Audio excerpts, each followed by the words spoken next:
Hello YouTube, Sam here from youtube.com/onlivegamer for the new Boston. And in this tutorial we're going to be taking a more in-depth look at message boxes. Now if you remember from two tutorials ago we did the Windows Forms Hello World, and in that we used a message box. Now I'm going to show you some more stuff that you can do with a message box. So let's go ahead and create a new project here. We will select a Windows Forms application.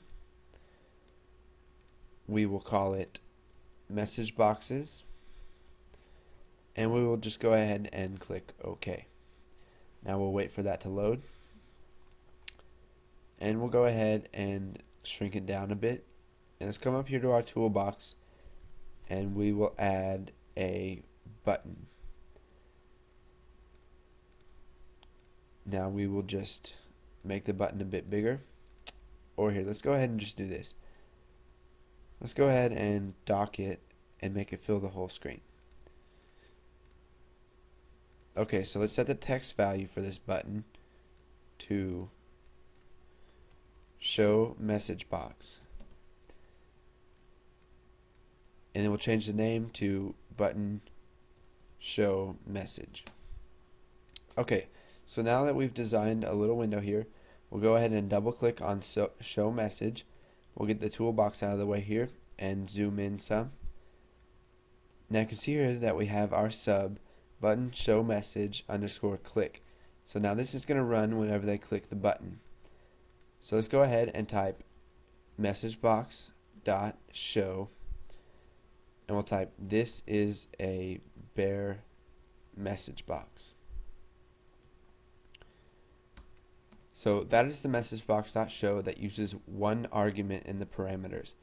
Now we can use the MessageBox.show that uses two arguments in the parameters. Now in the first one, the single argument in here is the message that's going to show in the message box, and there is no title to it. So we'll make another one and we'll say this message has a title. We'll add a comma and we'll go on to our second argument, which is the caption, and we'll just set the caption to title. Now we'll create a third message box. This message box will say, we'll do MessageBox.show this has an icon. We'll go on to our second argument, set it to title, or here, comma, we'll set our second argument to title, and then now we have a third argument, and you can see here that it says buttons as system.windows.forms.messagebox buttons. Now we're going to go ahead and type message box, and you can see here down in IntelliSense we've got messageboxbuttons.ok, messageboxbuttons.ok cancel, we've got retry cancel, we got yes no, and yes no cancel. We're just going to go ahead and go with OK.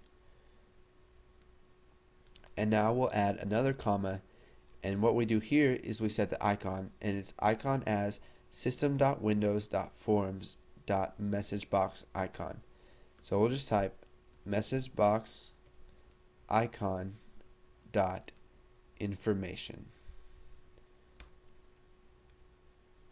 Okay, so now if we run this, you can see here is our form 1, and if we go ahead and click on this, you can see we get one message box that says this is a bare message box, and now you can see that this is the only message box that has opened up. And when we call more than one message box after each other, it's going to wait for the first one to close, and then it's going to open the next one. So this is a bare message box, and then when we click OK, it's going to open up the second one, and it says this message box has a title, and you can see right there that it says title. And now the third one, it says this has an icon, and it's got our information icon. And you probably didn't hear it, but coming from my speakers there was the Windows default information sound. Now if you set it to error, you're going to get the error sound.